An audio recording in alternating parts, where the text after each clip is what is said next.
Welcome to another edition of Freeze Dry Friday. My name is Kelly, and on my channel, I focus on food, growing it, preparing it, and preserving it. On Fridays, I do a video segment that is dedicated to freeze drying, but tonight's gonna be just a little bit different for two reasons. First off, I do have something in my freeze dryer that I started earlier this week, but my freeze dryer was acting up, and so it is just now starting to process again for the second time, and that's not gonna be ready by Friday.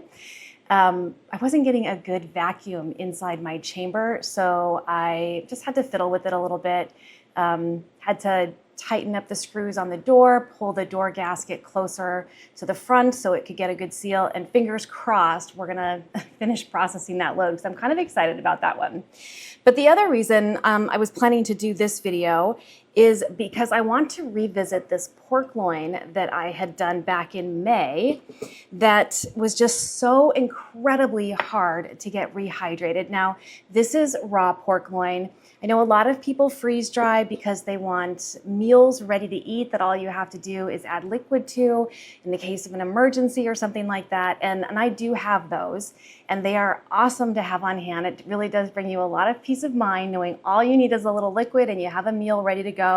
Maybe you're recovering from surgery, maybe you're going on a trip and you have food allergies or whatever the case may be.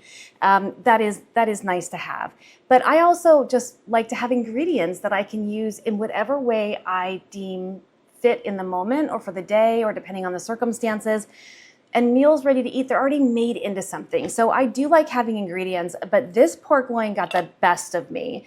So I'm gonna try something tonight a little bit different. So this is raw, freeze-dried pork loin that I had just cut down into little strips. I can link that video up here in case you're interested in that.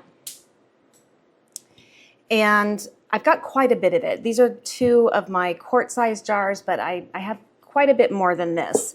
And I want to figure out how I can use this, and if I can, whether or not it would be worth doing again. I think I said on that video that not so much. Maybe the strips because they're thin, but in general, not so much.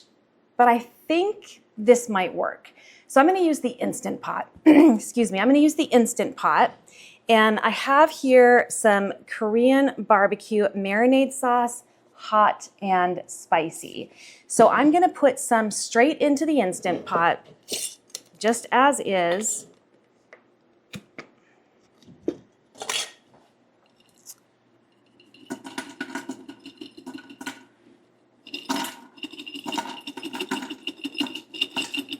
Maybe about half the jar. And remember, when you freeze dry raw meat, it is still raw.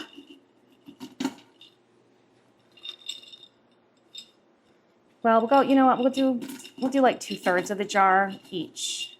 Okay, that should be good. So I just have it in there dry. I'm gonna cover that with some water. This is warm water, not hot. There's no trivet in here. I'm standing on my tippy toes so I can see what I'm doing.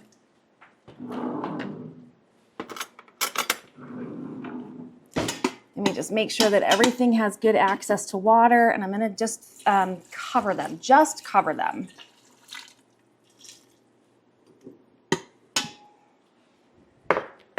There we go.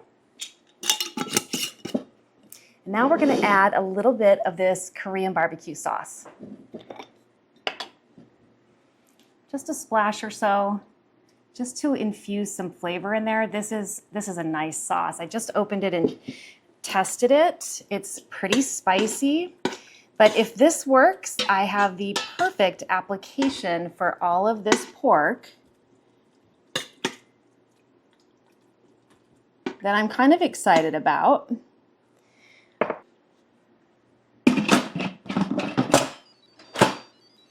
And as you know, it takes a little while for the pressure cooker to come up to pressure and then to depressurize. So let me get that going. I'm gonna do it on high, and I'm gonna do, I think, 7 minutes. And we're gonna let it do a full natural release on the steam as well. So while that's going, I wanna get 2 bowls marinating with some hot water from the kettle and some of this sauce. And I'm going to use metal bowls because I think they retain heat better. We're going to do the rest of that jar.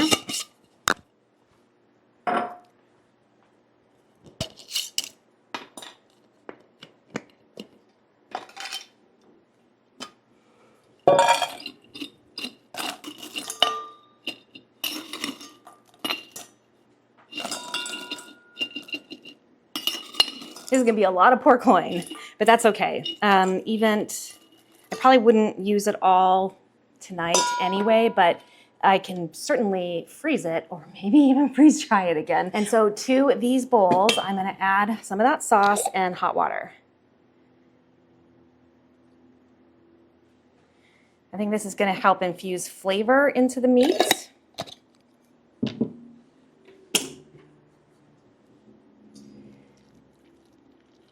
This is pretty hot water, hotter than I would normally do, but that's okay. And again, I'm going to look to cover all of the pork strips.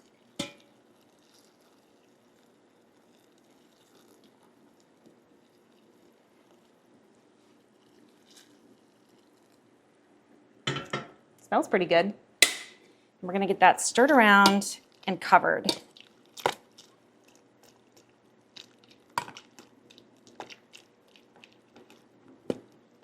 Ooh, spicy, definitely spicy. To do this again, I would not use scalding hot water. I would just probably use room temperature water. I just didn't think about the fact that it was going to be pressure cooked right after a very long hot soak in boiling water. So I think that's part of the reason why these got overcooked. Those look pretty good. So I'm just gonna get a lid on these and we're gonna let them sit. I'm gonna let one of them sit just long enough for this one to finish, and then I'll process that one. And the other one I'm gonna let sit twice as long, and we'll see if one of the 3 comes out better. And of course, we'll test this one at the 7-minute mark just to make sure that it is soft, tender, done. These bowls are really hot. Metal bowls really do hold the heat a lot better than like glass or porcelain or ceramic. So that's why I'm doing this. I think that it's just gonna really help those pork strips reabsorb the moisture. So I have no idea how long this is gonna take. Probably about 30 minutes in all. That only took about 17 minutes for it to come down to pressure, so not long at all. Let's see what we ended up with. It smells like pork loin. Let's see if they're done. If they're soft and tender and it feels like they're rehydrated. I think they do.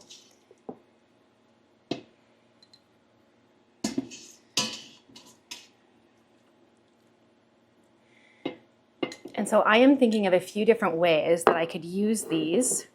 The initial thought, and what I will probably do tonight for dinner, is to make some pork egg rolls out of these. I think that this would also be an excellent ingredient for some pork fried rice if you have some leftover rice.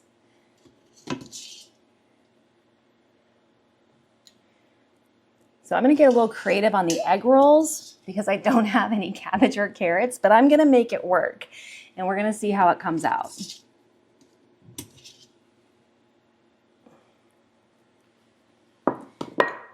Here's a bigger piece, so let's try that one. It is fork tender. Yep. Well, I don't know. Oh. Yeah, that's totally done. All right, and the flavor is pretty good too. 7 minutes, that worked. They're pretty, what is the word I'm looking for? They're not like shredding. They're more like coming apart in pieces, which is fine, especially if it's gonna be in something like an egg roll or pork fried rice. I think those came out great.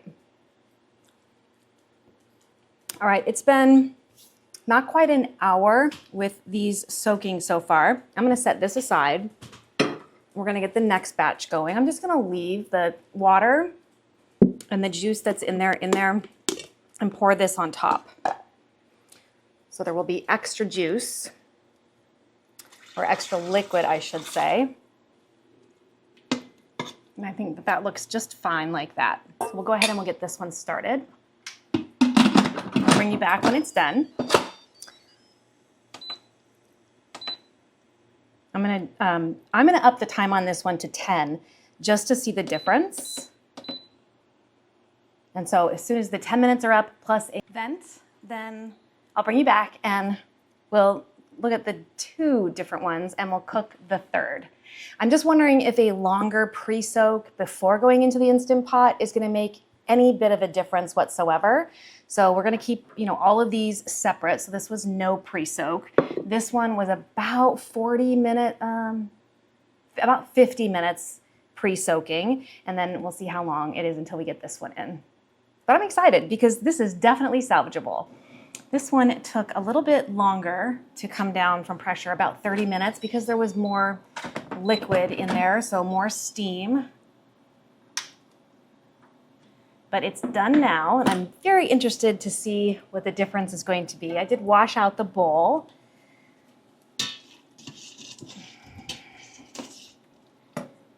These look a lot more colorful, I think, but I haven't been staring at the other ones, so we'll do a side by side.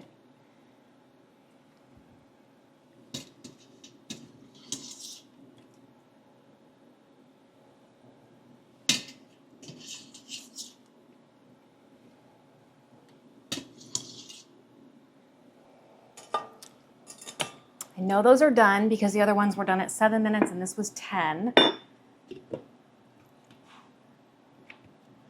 And this bowl is still pretty warm. I'm not gonna add any more juice in there. There is plenty still in there. We definitely don't need any more liquid volume. And I'm sure these partially cooked in this, the water was really hot, just shy of boiling. And in this metal bowl that really retained the heat. So I think these were partially cooked. All right, that's all of them. So let's get those going and let's take a look at this one. Compare it to the first one.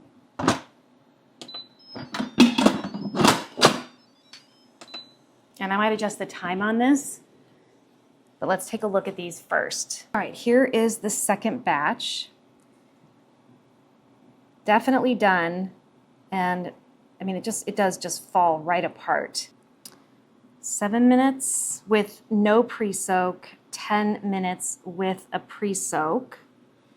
These look almost overdone, so I am going to turn this down to, I'm actually gonna go lower. I'm gonna try 5 minutes on this one.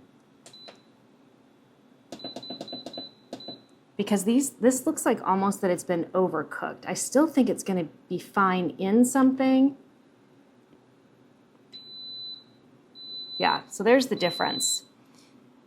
Definitely have more color on the ones that were marinating longer, pre-soaking in the sauce, but they look great. These are gonna be perfect in stir fries, fried rice, or in egg rolls.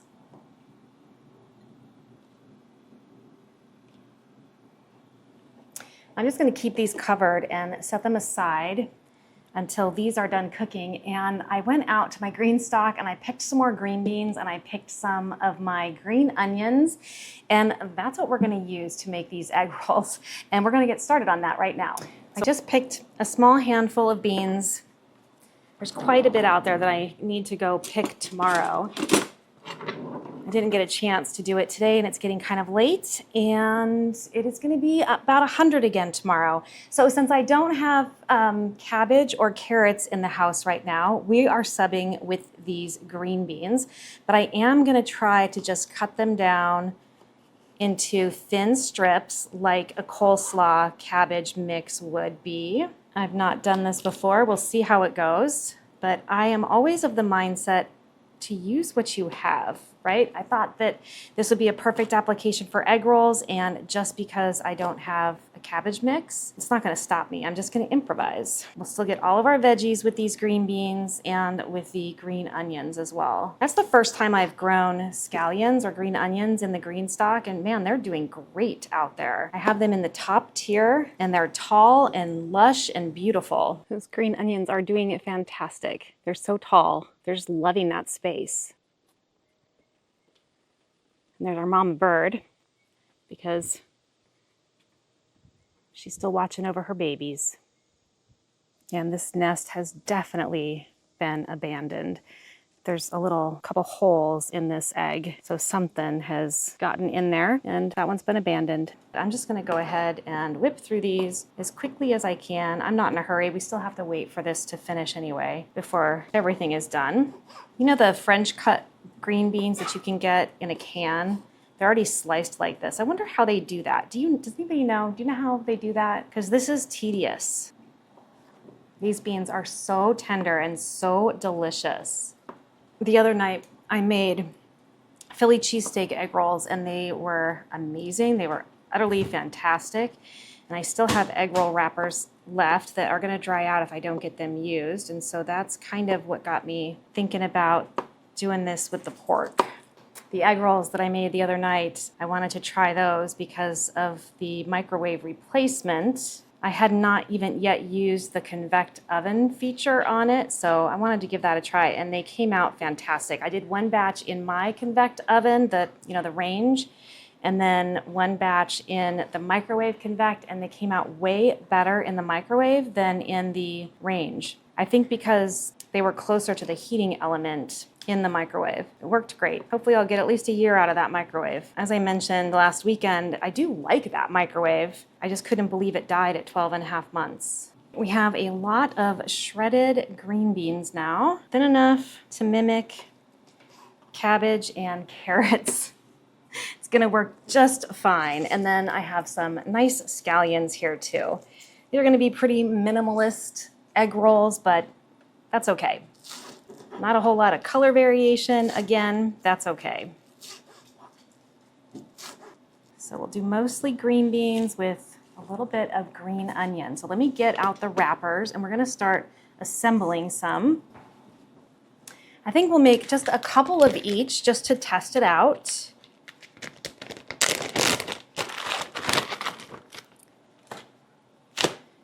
And the nice thing about having the Convect on that microwave is I don't have to preheat it. Although the preheat on this one maybe takes 15 minutes, but these can just go right in and cook.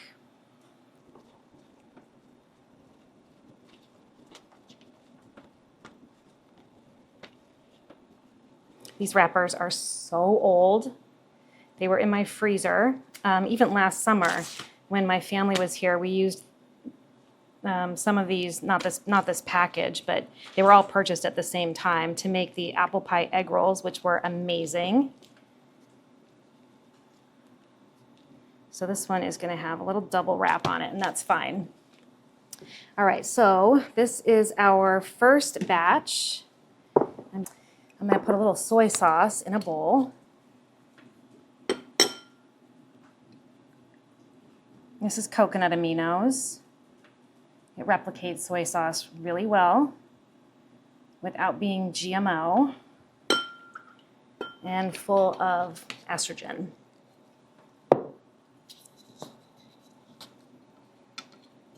And this is cold-pressed organic sesame oil. And drizzle a little bit of that in there. And I'm actually going to pass the food through the sauce before I put it in the wrapper. So we'll get some of that on the meat. Now, if I was doing this for real, making egg rolls, like a big batch of egg rolls, I would put the green beans in a bowl, or the cabbage, whatever I was using, and get it well seasoned with this. But we're just kind of throwing it together as an experiment. I think this is a good flavor combination. I think it works.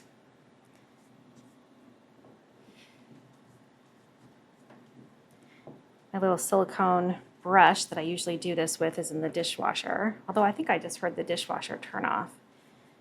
Our hands are already messy and dirty though, so I think we'll just stick with it. Okay, so it's shaped like a diamond. I'm gonna go one way and glue it down to itself. This way. And then roll. One egg roll. I'm going to try to keep all of these straight so we can do a taste comparison. I think this batch is definitely overcooked, but still edible. It's not bad. It doesn't taste bad at all. It's just a little tougher. It's not as tender. If I had a red pepper or something ready in the garden, I would definitely have thrown that in here just for some nice color add. All right, so that's one from our second batch. And this third batch should be just about ready by the time I'm done rolling this. And I think I'm gonna have just enough, hopefully usable wrappers. And then what I'll do with the rest of this is probably just put it in the freezer until I can get like all the stuff to really make egg rolls. Or maybe I'll do pork fried rice, but I will have options. All right, there's egg roll number 2 from our second batch.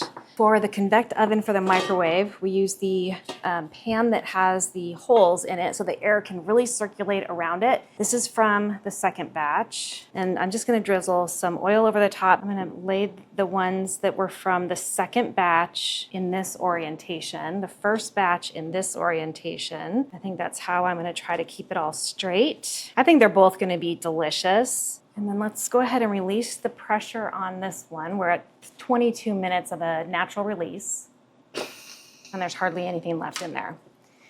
And then we will get these checked out.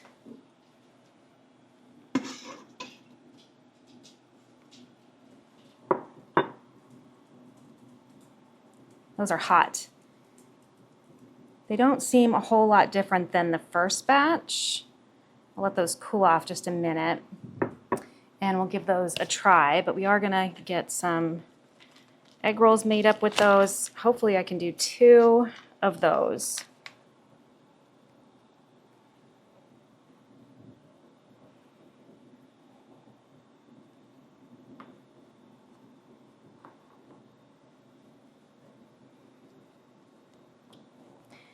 I may have mentioned when I did the apple pie egg rolls last summer that my father was a teacher, and for PTA meetings and such, he liked to bring food, and he would spend like all day rolling homemade egg rolls in our kitchen. We'd go in and help him. It's a fond memory that I have, and I'm so glad for that because my father did pass away.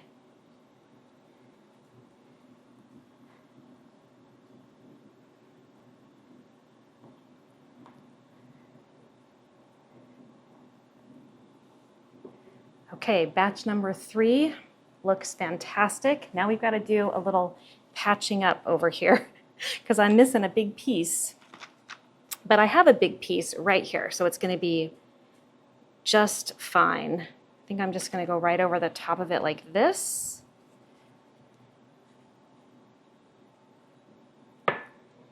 Glue it on, and then we're just missing a little piece over here. And I know this may just seem so silly, but we're going to get egg rolls out of this rather than throwing it away. Why not? Very messy. I know I'm not doing a very good job with presentation, but that is not my focus today. My focus is to see if we can make this pork usable and in a good way, an enjoyable way. Glue those edges down. This one can come up.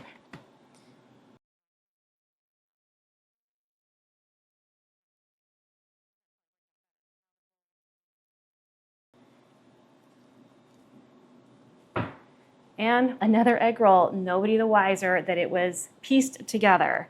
Let's get some oil on here.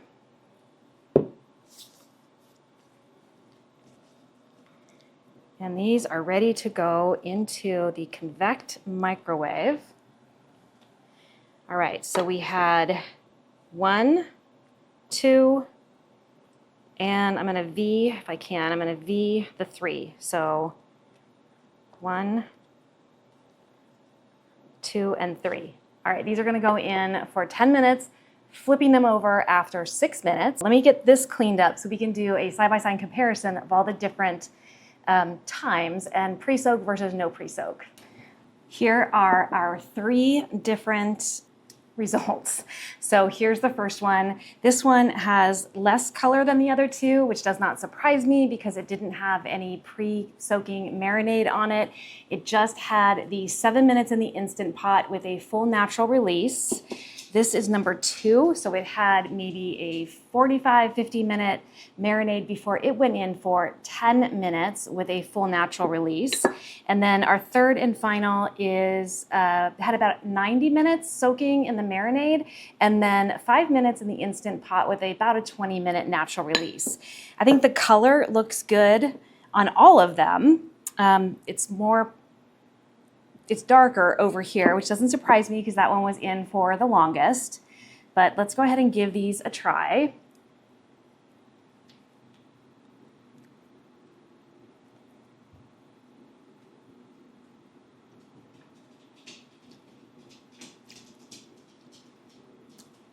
Not great on its own. I mean, it's fully rehydrated, so we definitely overcame that. But other than the marinade, which there isn't a whole lot infused in here, there's just not a whole lot of flavor. On this one, definitely darker.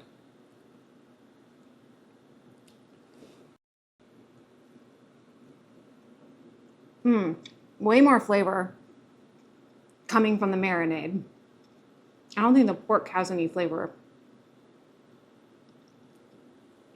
But it's chewier, it's tougher. So definitely 7 minutes was too long. Or was that one 10? I think that was 10. It was definitely too long. So that is definitely overcooked. Here's the 5 minute.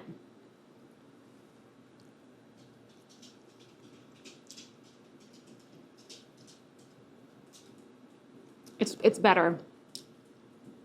There's actually a little bit of meat flavor in this in addition to the marinade. Definitely more tender, not as tough. Yeah, I would do this one again. I'd probably only let it do a 10-minute natural release before I manually released it because it continues to cook. Yeah, this is the best. I like this one. That's a winner. We have about 35 seconds left on our microwave Convect, so we can take a look at those egg rolls. The egg rolls came out pretty good. That little microwave, it does a good job when it works. All right, so this is number 2, this is number 1, and this is number 3. And remember, I liked the taste of number 3 of the meat better. So I'm not gonna eat 3 egg rolls. It's late and I'm just not that hungry, but I will give these a taste. So that was 1, 2, 3. Yes. They're gonna be hot still, and I'm thinking I might want a little sauce on them. This one might be a bit much. All right, this one is the smallest. It's gonna be the easiest to bite into. But look how lovely those came out. They really did come out nice. They've got good color on them. Okay, it's gonna be hot, I just know it. All right, this is number 1. Looks pretty good. It's hot. The green beans in here are fantastic. Especially with the sesame oil and the coconut aminos. It tastes amazing.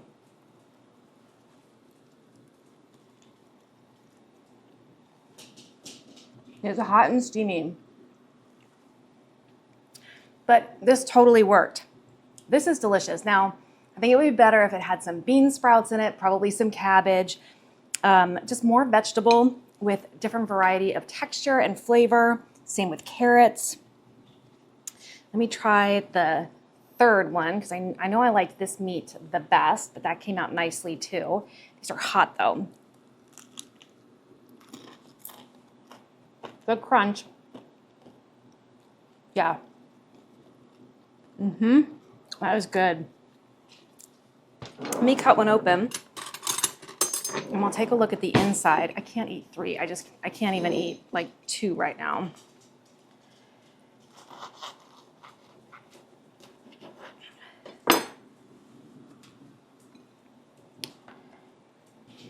Here's what we've got going on the inside. The meat continued to cook, obviously, on the Convect for that additional 10 minutes. So it is pretty well cooked at this point, but I think this came out great. I'm gonna be saving all of that pork loin that we just did today for this, and maybe also some fried rice, maybe some stir fry, but it has phenomenal flavor.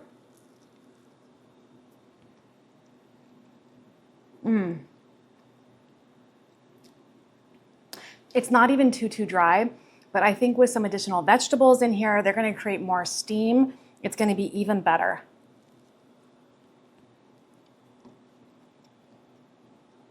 It's good.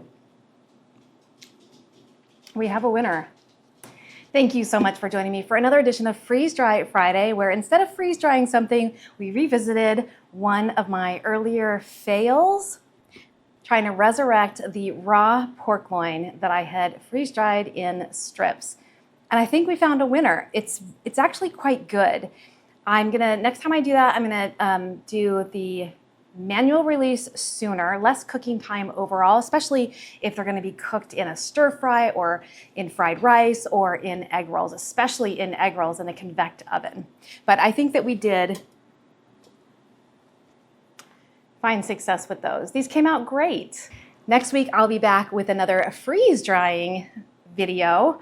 Fingers crossed that my freeze dryer is going to behave and continue on with the cycle that it's going through right now. And if not, next week will be a freeze dryer troubleshooting tech support-ish video. My name is Kelly, you're at A Better Choice Homestead, and I do hope you come back and visit again soon.